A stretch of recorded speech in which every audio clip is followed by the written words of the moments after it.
Let us open our Bible on Psalms 118, verse 8 and 9. Praise the Lord. It is better to trust in the Lord than to put confidence in man. It is better to trust in the Lord than to put confidence in princes. Yes. Bakit sinabi na mas maigi manalig sa Panginoon kaysa manalig sa tao? Mas maigi manalig sa Panginoon kaysa manalig sa mga prinsipe. Bakit? Unang-una, ang kakayahan ng Panginoon at ang kakayahan ng tao ay napaka-layo ng agwat. Kung baga pa, ang Panginoon ay siyang naglalang sa lahat at siya'y napakadakila at makapangyarihan, anong gusto niyang gagawin doon sa langit, dito man sa lupa ay nagagawa niya. Meaning to say, God is all capable. Ano mang gusto niyang gagawin. Ganun ang Diyos. Samantalang ang tao, tao lang. Ang tao mamamatay. Ang tao mayroong limitation yung kanyang kakayahan. Princess, ito yung mga mayayaman. Princess, ito yung tinataguri ang kingly royal family. Kahit gaano pa siya kayaman sa sanglibutang ito, may hangganan pa rin ang kanyang buhay. Meron pa rin siyang kamatayan. Hindi natin siya pwedeng ikumpara sa ating buhay na Diyos. So anong gustong iparating ng Diyos sa atin nito? Bakit sa Kanya tayo manalig at huwag sa tao? Bakit sa Kanya tayo manalig, huwag sa mga princess na ito? Ibig sabihin yan, i-practice natin ang ating faith sa Diyos. Huwag natin itong panghinaan, huwag natin itong kulangan, huwag natin itong patayin. Buhayin natin ang ating pananampalataya sa Diyos. Buhayin natin ang ating magandang relasyon sa Diyos, na talaga ang Diyos kumikilala sa atin. Di ba sinasabi dyan, the Lord is good and a stronghold in the day of trouble, and He knoweth them that trust in Him. Ibig sabihin yan, ang Diyos nakakakilala siya. Sinong nananalig sa Kanya? Kaya mas maganda na ating i-establish ang ating pananalig sa Diyos. Para ang Diyos ang siyang kumikilos sa buhay natin. Hindi tayo nananalig sa tao. Tulad niyan sa buhay natin. Huwag tayong mag-trust sa tao. Huwag. Bakit? Basahin natin. Psalms 146, 3 hanggang 4. Praise the Lord. Put not your trust in princes, nor in the Son of Man, in whom there is no help. His breath goeth forth, he returneth to his earth. In that very day, his thoughts perish. Yes. That is true. Talagang hindi ka pwede makatrust sa tao kasi ang tao, nangangailangan din niya ng tulong. Nangangailangan din niya ng saklulo. Nangangailangan din niya ng Diyos. So, ibig sabihin yan, kung manalig ka sa kapwa mo, magiging cursed ang iyong magiging kahinatnan. Kaya sa buhay natin, i-practice natin yung ating faith sa Diyos. I-practice natin ang ating magandang relasyon sa ating buhay na Diyos. Huwag natin yang sirain, huwag natin yang walain. Paano gawin natin? Maging obedient tayo sa Kanya. Maging faithful tayo sa Kanya. Maging prayerful tayo lagi. Kumbaga pa, hindi nawawala yung ating faith sa Kanya. Hindi nawawala yung ating ugnayan sa Kanya. Hindi nawawala yung ating gawa na ayon sa Kanyang kinalugdan. Lagi tayong nakaka-please sa Diyos at walang anumang clouds, walang anumang gap between us and our God. So that anytime, anywhere, saan man tayo, anumang panahon, nandyan siya. Na tumutugon sa atin. Anumang hingiin natin sa Kanya, nandyan siya, ibibigay ng Diyos. Kahit yung mga impossible para sa tao, nandyan siya, gagawa ng mga impossible things.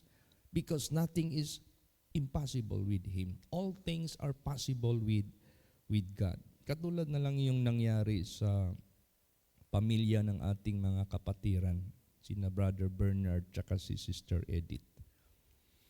Hindi nila akalain ma-approve yung kanilang application for immigrant mag-migrate na sila. Na-approve. Ngayon, ang kulang na lang, hinihintay na lang nila mabenta yung kanilang bahay. Kasi that is the only way magkakaroon sila ng pera para kung sakaling magland na sila doon sa Canada, meron silang panggastos. Kasi hindi ka naman kagad makatrabaho doon. Wala ka namang employer doon.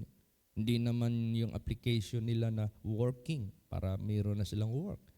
Landed immigrant sila kung tawagin. Tsaka ka pa maghagilap ng trabaho, mag-arkila ka pa ng bahay, lahat-lahat magbili ka ng sarili mong pagkain. So, kailangan nila ng pera. Ngayon, anong nangyari?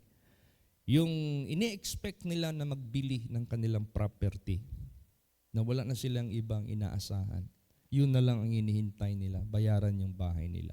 Biglang nag-decline. Biglang umatras, biglang nag-declare, ay sir, ma'am, hindi na namin ituloy yung pagbili namin. Pupunta na lang kami dyan sa inyo to explain why. Naku, namutla si Brad Bernard. Namutla talaga siya. Pumunta dyan sa Santo Niño sa bahay. Nandun pa yung simbahan natin. Brad Chit, paano ito? Nag-decline yung aming inaasahan na buyer. Siya lang ang buyer na matawag naming hot buyer. Ay, hindi ka basta-basta magbenta ng house and lot. Hindi yan hot cake na i-display mo lang dyan. Sino lang yung magdaan dyan, bilhin ka agad dyan. Hindi yan yung ginanggang na barbecue ba yan na saging, mabiling mabenta yan. Okay, yung pinaypay na saging. House and lot yan, million yan. O yun. Nakita ko sila talagang luspad na kayo. Nabenta na nila yung mga pang-construction nila, gamit kasi contractor na maliit lang na contractor. Binenta na lahat. Sige, pasok kayo dito sa bahay. Ang leading ni Lord Jesus sa akin, hindi maghanap ng ibang buyer. Kasi days na lang. Pag naglampas sila ng December 14, canceled yung kanilang visa. Kailangan they must land Canada before December 14. Malapit na. Parang first week na ata. Wala pa. So lumabas sa bibig ko, Lord Jesus, pakilusin yung inyong kapangyarihan na ituloy nilang bilhin ang property. Ipuin mo ang puso nila. In Jesus' name, Amen. Mahirap mong ipa-reverse yung decision nila. Nag-decide na sila na hindi na nila ituloy, i-decline na nila. Nako, mahirapan mo silang i-convince kung hindi power ng Diyos. Ang instruction ng Diyos sa kanila. Anyway, pupunta naman pala sila doon to explain bakit hindi nila ituloy.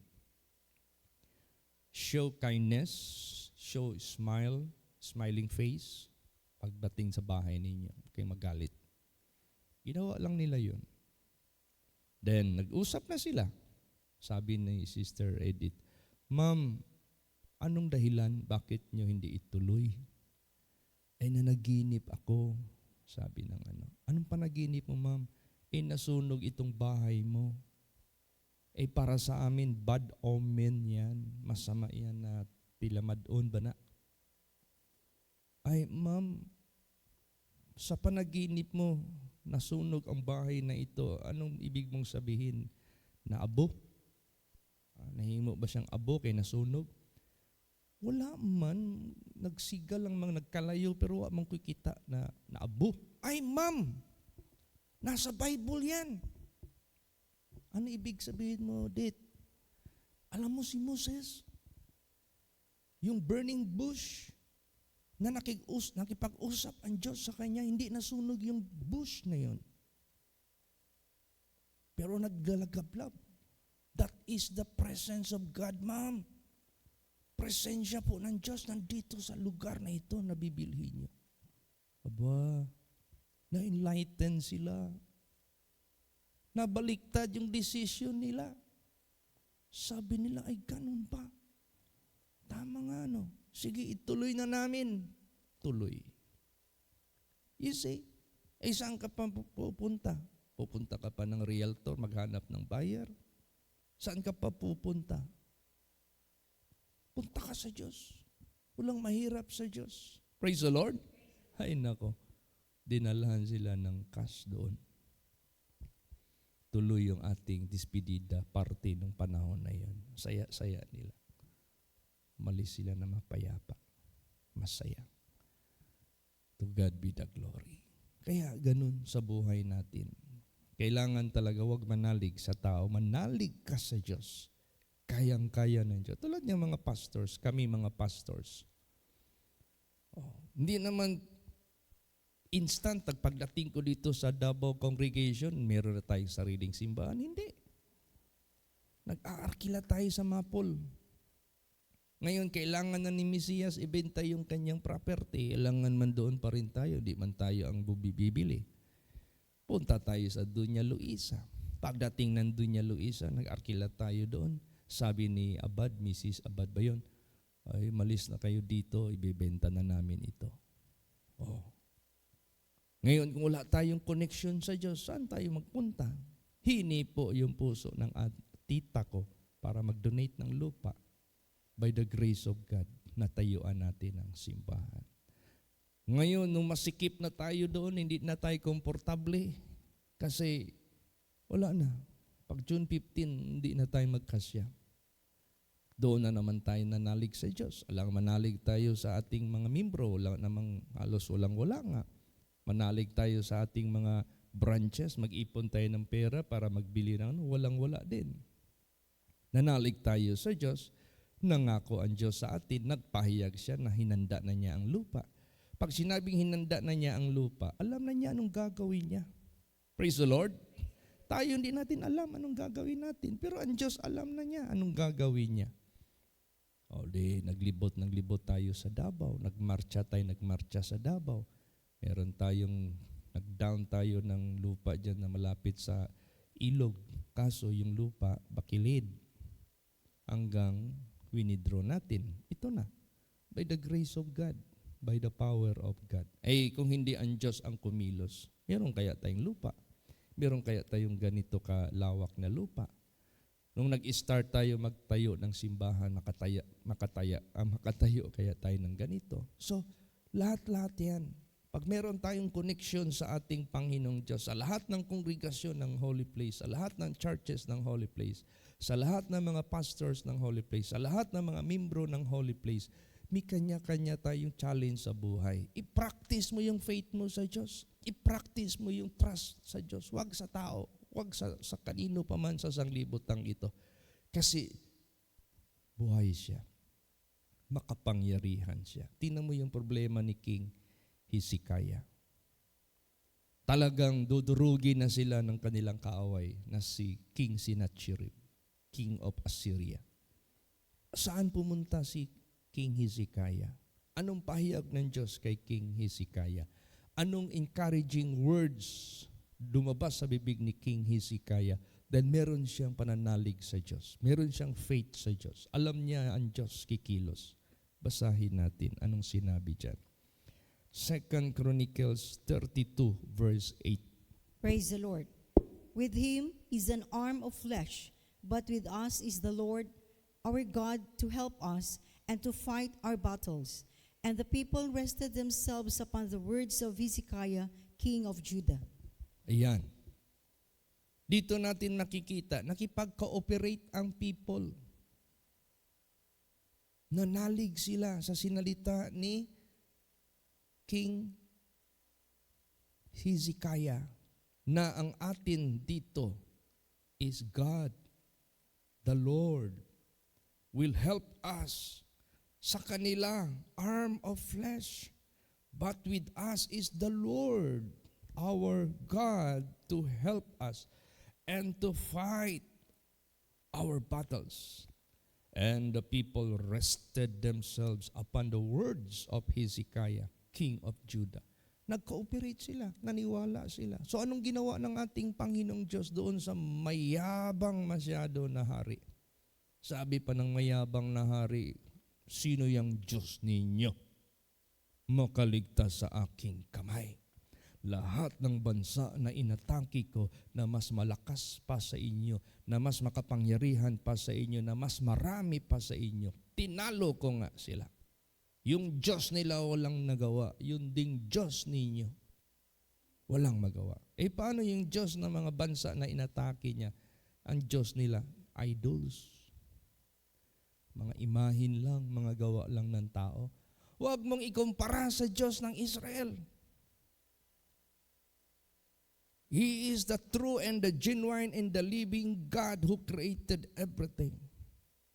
Kaya ito si King Hezekiah, hindi nawalan ng pananalig sa Diyos. Hindi nawalan ng magandang relasyon sa Diyos. Tingnan mo yung sakit niya nung nagkasakit siya, pinagaling siya. Dahil hindi niya sinira yung kanyang relasyon sa Diyos. Kaya yun importante sa buhay natin, mag-establish tayo ng magandang relasyon sa Diyos. Huwag natin niyang putulin, huwag nating hintuan, huwag nating panghinaan, huwag natin niyang ipadismaya. I-strengthen natin lagi kasi maasahan siya, makapangyarihan siya. Praise the Lord. Tulad yung bahay ninyo dyan na hindi pa natapos. Malaking challenge yan sa buhay mo. Meron ka bang faith sa Diyos? Nanalig ka ba talaga sa Kanya? Nag-i-expect ka ba talaga sa Kanya? Maganda ba yung relasyon mo dyan sa Diyos?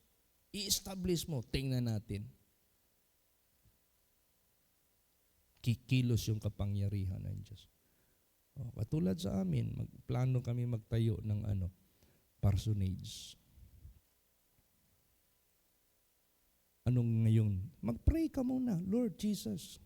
Kayo ang may-ari sa lahat. Kailangan na namin na magkaroon ng extra space. Kahit hindi June 15, binibisita kami ng mga pastors dito.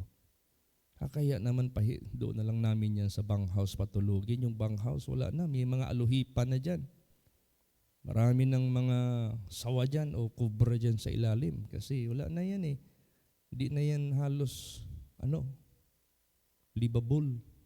So we have to vacant our space na ginagamit to accommodate our visitors. So, malaking problema namin. Challenge yan sa faith namin. Praise the Lord. Lahat tayo may kanya-kanya tayong challenge sa kongregasyon mo, kung saan ka na-assign, paano matapos yung simbahan. Ilagay mo yung faith mo sa Diyos. Ilagay mo yung trust sa Kanya. Huwag sa membro, huwag sa opisyalis, huwag sa sarili, huwag. Doon tayo sa Diyos. Kasi pag kumilos na siya, walang mahirap sa Kanya. Praise the Lord. Magtaka ka na lang. Walang mahirap sa Kanya. So anong nangyari ngayon? Nung lumaban na yung King Sennacherib, proud na proud siya. Sabi niya, Israel, Judah, kunti lang kayo. Kami, sundalo ko, 185,000. Imagine that. Can you imagine 185,000? Kung yung pinagmamalaki ng Philippine Arena, 55,000 seating capacity. Ang dami na yan. Yung pinagmamayabang ng Kingdom dyan sa Katitipan, 75 seating capacity. Dami na yan. Ano pa kaya ang 185,000? More than double. Pero anong nangyari? Isang anghel lang ang pinadala ng Diyos. Kinabukasan, walang buhay na iwan sa kanila except the king. Patay lahat. Only one angel smote 185,000 Assyrian soldiers. Ganun ang kakayahan ng Diyos. Kaya, sa buhay natin, sabihin mo, yung Egypt, yan ang pinaka-greatest country noon. That is the first civilized country noon. They are high-tech in terms of everything sa panahon ng una, sa ancient time. Hindi yan kayang bungguin ng Israel. Ano ka? Anong hindi kaya? Kahit sino pa sila. Basahin natin. Isaiah 31 verse 3. Praise the Lord. Now the Egyptians are men and not God, and their horses flesh and not spirit. When the Lord shall stretch out his hand, both he that helpeth shall fall, and he that is holpen shall fall down, and they all shall fail together. Yan. Kahit pa napakalaking bansa sa panahon na yon, ang Egypt, walang magawa against Israel. Kahit pa meron silang allied countries na magtulong sa kanila, wala ding magawa. Pare-pareho sila mapahamak. Kaya tayo, mga anak ng Diyos, huwag tayong manalig sa allied countries, allied, no, they are just flesh. Dapat manalig sa Diyos. Huwag sa tao, huwag sa allied forces. Huwag. Kaya, ang mga anak ng Diyos, nagwagi against to any countries of this world. Kaya, ang gusto lang ng Diyos sa atin individual, huwag nating sirain talaga. Huwag nating panghinaan talaga. Saan pa tayo pupunta? Kaya nga, sabi nga ni David, when I look to my right hand and to my left, para meron magtulong sa akin. Yung panahon na sa kuweba siya na kinulong siya, papatayin na talaga siya. Wala mang nag-ano sa akin, nagsabi na, huwag ka maingay, tutulong kami sa iyo. Wala. When I look to my right and to my left, no man would know me. No man would help me. No man would assist me. Oh, anong ginawa niya? I cried unto the Lord. Oh, ganon din sa buhay natin. Tingin ka kanino pa man, wala makatulong sa iyo. Tingin ka sa saan. Tuyok-tuyok ka, asa ka makakitag tabang. Wala. Derita, daganta sa Diyos. I cried unto the Lord, who is my refuge and my portion. Praise the Lord. Portion nimo ang Ginoo. Oh. Siya mo hatag nimo. Siya mo provide nimo. Siya ang imong portion. Kaya, yung ating relasyon sa Diyos, para hindi tayo ma-rejected or ma-denied, 100% tulungan tayo. Anong sinabi dyan? Basahin natin. Psalms 18:21. Praise the Lord. For I have kept the ways of the Lord, and have not wickedly departed from my God. Yan, akong giampingan ang lahat, ang tanan, mga dalan pamaagi sa Ginoo. Wa jud ko bulag kaniya sa mga pinakadautan nga akong ginahimo gikan kaniya. I have kept thy ways, O Lord. Pag-abot sa mga pagsulay, discouragement, wa kagayod mo talikod niya. I have not wickedly departed from you. Wa ko mangluod nimo. Wa ko mubulag nimo, Ginoo. Yan ang gusto ng Diyos sa buhay natin. Praise the Lord. Yung talagang hindi ka talaga himiwalay sa Kanya. Hindi ka talaga nag-disobey dyan sa Kanya. Kasi minsan kasi tayo mga tao, tinutukso tayo ng dyablo. Pinapanghina ang loob, pinapanghina ang pananampalataya, sinusulsulan ng katakot-takot na sulsul, para lang talaga wag na tayong manalig sa Kanya, wag na tayong umasa sa Diyos, magsikap na lang tayo sa sarili natin. Ay nako, yan ang mali.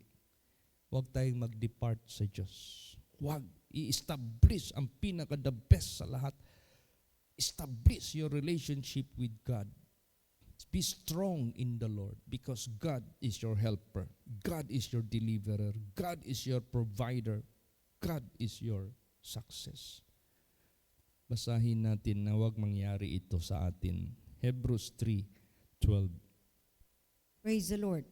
Take heed, brethren, lest there be in any of you an evil heart of unbelief in departing from the living God. Yan, magbantay, mag-ingat kayo mga kapatid. Baka mayroon kayong nasamang puso ng pag-alinlangan na humihiwalay mula sa Panginoon na buhay na Diyos. Yan ang tandaan natin. Wag na wag natin yang gagawin. Huwag na huwag tayong magkaroon ng masamang puso. Alam mo, ito palang puso natin. Pag nag-alinlangan ka sa Diyos, masamang puso yan. Kasi you are trying to depart from the living God. Huwag. Never be discouraged. Never be dismayed. Stand. And stand still. And take refuge to God. Ask God, cry unto the Lord. Umiyak tayo sa ating Panginoong Diyos. Huwag tayong manalig sa kapwa, huwag tayong manalig sa tao, huwag tayong manalig sa sarili natin. Huwag. Kay mahimo itang tinunglo, no? Maging sumpa ang ating maangkin. Basahin natin. Jeremiah 17 verse 5. Praise the Lord. Thus saith the Lord, Cursed be the man that trusteth in man, and maketh flesh his arm, and whose heart departeth from the Lord. Yan. Sinumpa ang mga tao nga manalig sa tao, nga nagasalig sa iyahang bukton, kansang kasing-kasing nga nahimulag o nibulag sa Ginoo. Cursed. It's not blessed. Cursed is not happy. Cursed is not success. Wala kang wala kang magagawa. Kasi may mga bagay kasi sa sanglibutang ito na hindi talaga kaya natin gawin sa sarili natin. Tulad pagbili natin ng lupa dito. Lahat na magpunta dito, sabihin nila, Pastor, ang ganda ng lugar mo. Pastor, ang laki-laki ng lugar mo. Saan ba hanggang yung lupa ng simbahan dito? Makarating ba yan doon sa dulo? Oh, hanggang dulo yan. Pero hindi nyo ba alam, meron pa yan sa likod. Ang mga anak ng Diyos ang nagmamay-ari na dyan. How God blessed, how God provide. Samantalang noon nangangamo kayo. Mismo yung amo ninyo hindi magbigay na kahit man lang kasing laki lang ng libingan na lupa. Kahit ganun lang kalit, hindi magbigay. Pero nung lumapit tayo sa Diyos, matirikan nyo ng bahay. Praise the Lord. Tapos yung pananalig mo sa Diyos, i-package mo na, Lord, binigyan mo kami ng lupa, bigyan mo kami ng bahay. Na ma-enjoy namin, makadwell kami. Tapos alam mo, Lord Jesus, yung puso namin, every June 15, gusto naming mag-accommodate. Palakihin mo yung bahay namin. Hingin mo yan kay Lord Jesus. Ibigay niya yan. Praise the Lord. Sigurado yan, 100%. Kaya, mapalad tayo na manalig sa Diyos. Ang napakahirap na nating i-imagine at gagawin, walang imposible sa Diyos. Walang imposible sa Diyos. Challenge sa atin yung big charts na yan. Pero sabi ni Jesus, Anak Conchito, bigyan kita ng challenge sa buhay mo. Mayroong kakayang pananampalataya sa akin na makatayo ka ng parsonage mo para malibre yung tinirahan nyo, maka-accommodate kayo. Challenge yan sa buhay ng pamilya namin. Kaya pag minsan mag-meeting kami, huwag na lang natin iakyat yung parsonage doon tayo. Pangit ang mangyari sa simbahan, straight ganun, tapos mayroong ganun. Pangit naman. Bakit wala ba tayong faith makatayo tayo ng ng bahay? Sabi naman, paano yan? Ang plano ng katedral, puno na yan. Wala na. Ipit na masyado. Wala na tayong malagyan ng ibang lupa. Nag-consult na ako kay Brad Bernard. Brad Bernard, saan mo kaya kami ilagay? Magtayo kami ng parsonage. Hindi na lang namin iakyat. Wala. Pati si Brad Bernard, walang magawa eh. Hindi niya pwedeng sirain yung kanyang dinisenyo dyan. Tingnan mo, nag-provide si Jesus ng lupa na matirikan. Hindi namin imagine yan na meron na pala dyan naka-reserve. Provided.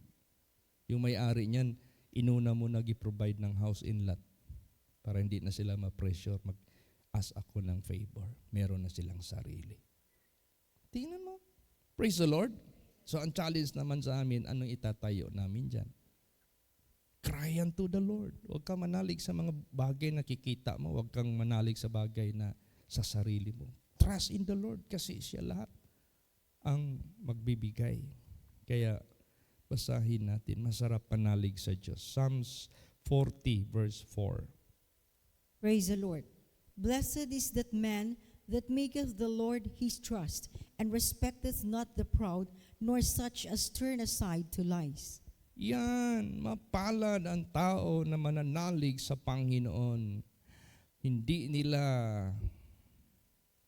nire-respect ang proud at ang nag-turn aside to lies. Ano yung proud? Ano yung naglumiko papunta doon sa mga sinungaling? Yun yung mga tao na hindi nanalig sa Diyos. Doon nanalig kay taning. Huwag ka maniwala sa Diyos. Yung mga preaching ni Pastor Chito, pambubula lang yan. Wala yan. Maning kamot sa atong kamot og tiil. Diba? Huwag kang manalig dyan sa sinasabi ni Pastor Chito. Tingnan mo yung mga tao dyan na wala ng faith sa Diyos, walang simba-simba, walang obedience. Nakatayo nga ng magagandang bahay. Huwag kang manalig dyan. Dito hindi. Manalig ka sa Diyos. Huwag mong i-respect yung mga proud at saka yung nag-turn unto lies. Huwag mo silang gayahin. Manalig ka sa Diyos. Kasi ang Diyos ay talagang buhay, makapangyarihan. Hindi mo mapantayan ang Diyos at ang tao. Praise the Lord. Subukan mo.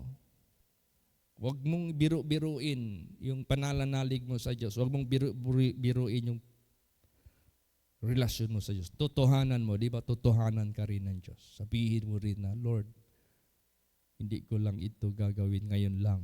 Gagawin ko na ito sa iyo at all times. Gagawin ko na ito sa iyo permanent.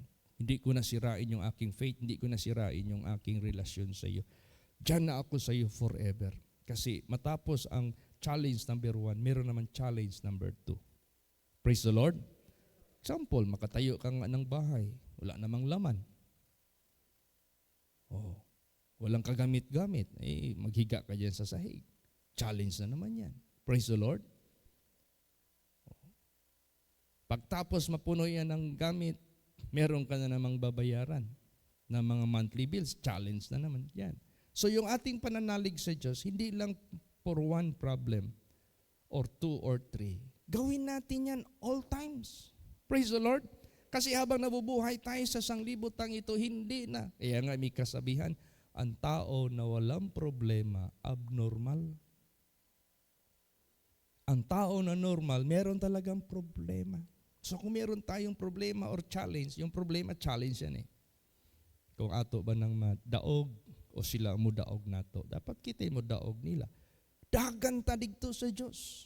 Nga able, niingon ni Paul atong giawit kanina, I know whom I have believed and I am persuaded that He is able to keep that which I have committed unto Him. Kaya niya sa gawin ang lahat ng mga ipinipray ko sa Kanya. Kaya gawin natin ito at all times. Praise the Lord.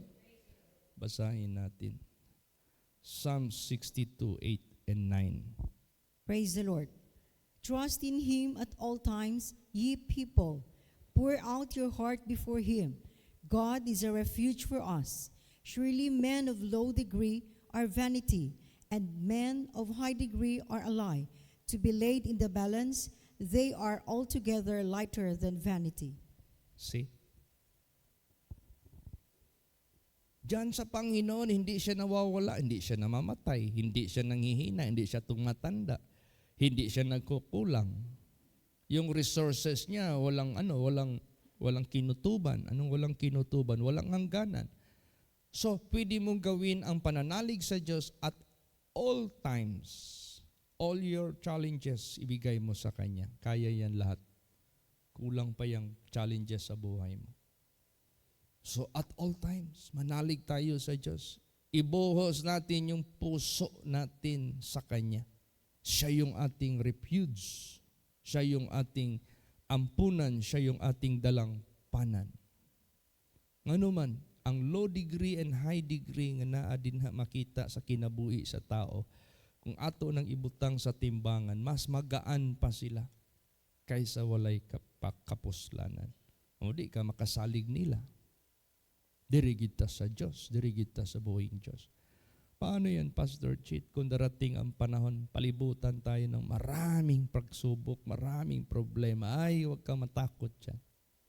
Kinumpara na yan sa Bible. Kahit lahat pa ng bansa sa buong mundong ito magpalibot sa atin, gamitin nila yung lahat ng kanilang nuclear weapon. Huwag kang matakot. Last verse, basahin natin. Psalms 118:10 hanggang 12. Praise the Lord. All nations compass me about, but in the name of the Lord will I destroy them. They compass me about, yea, they compass me about, but in the name of the Lord I will destroy them. They compass me about like beasts. They are quenched as the fire of thirds. For in the name of the Lord I will destroy them. See? Palagay natin napalibutan ka ng problema. Napalibutan ka ng pangangailangan. Napalibutan ka ng mga pagsubok. Napalibutan ka ng mga tukso. In the name of the Lord, I will destroy them. Ibig sabihin niya, I can overcome them. I will win over them. Hindi sila manatiling problema sa buhay ko dahil ang Diyos ang magbigay ng solusyon. Kayang-kaya ko silang taluhin. O, ganun sa buhay natin. Praise the Lord. O, i-establish lang lagi natin yung ating relasyon na mabuti sa Diyos. Pagtibayin natin ng husto. Every tukso, ipakita natin kay Jesus, I love you, Lord. Every time may mga problema tayo, may mga pagsubok, Lord, I am not being discouraged. Wala ako ma-discourage nimo. I will still worship you. I will still serve you. Pag makita yan ng ating Panginoong Diyos, He will establish His covenant. Sabihin ng Diyos, ask anything in my name. I will do it. Magtaka ka na lang. Hindi kaya sa budget mo na iyong ini-expect, kayang-kaya ang lahat ng ating pangangailangan. Hindi, ito, kaya ba natin to sa ini-expect natin na mabili ito? Hindi. Kaya nga sabi ko nga sa kanila, ang value ngayon ng 1 hectare sa ngayon, mababa lang ang 20 million. Magtanong ka dito, mababa na yung 20 million. Kasi tumaas na masyado yung zonal value. Again, magtanong ka dyan sa kabila. Magkano per 100 square meter nyo dyan? Sabihin sa iyo, 350K per 100 square meter. See? Oh. Kung hindi ang Diyos ang nagbigay sa atin ng kakayahan niya. O kaya, palibutan pa tayo ng mga pangangailangan, palibutan tayo ng mga problema, ng mga necessities. Kaya natin yan sila taluhin. Praise the Lord. Huwag kang matakot. Huwag kang matakot. Sila ang matakot sa atin kasi wala silang kapangyarihan na daigin tayo. Alipinin tayo. Tayo yung magdaig sa kanila. Dahil meron tayong Diyos na buhay na hindi nagbabago magpakailan pa man. Kaya maganda, masarap manalig sa Diyos. It is better to trust in the Lord than to put confidence in men. It is better to trust in the Lord than to put confidence in princes. Bakit? Dahil walang bagay na hindi niya kayang gagawin. Maniwala ka, manalig ka sa Kanya. Magtataka ka, hindi mo nakikita ang Diyos, pero may ebidensya ang iyong Diyos na may nagagawa. Faith is the substance of things hoped for.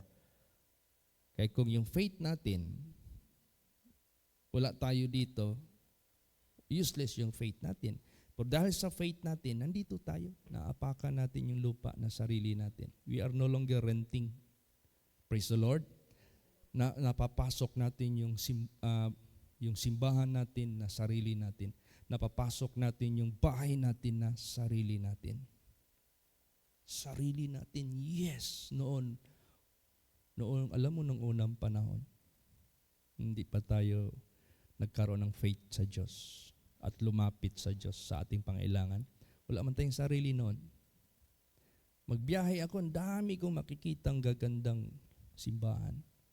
Kailan kaya kami makasarili? Kailan kaya kami makalupa? Kailan kaya? Puro yun ang mga tanong ko. Kailan kaya? Kailan kaya? Yung pala, kulang lang tayong lumapit sa Diyos. Kulang lang tayo mag-execute ng faith sa Diyos. Buhay pala ang Diyos. Makapangyarihan ang Diyos. Walang hihingiin natin na hindi niya kayang sasagutin. Tingnan mo, lahat, every prayer, ginagawa ng Diyos sa buhay natin. Praise the Lord. Kaya iyan ang pinaka matatawag nating ultimate answer is God sa ating hinaharap sa buhay. Praise the Lord. Magsitayo po ang lahat.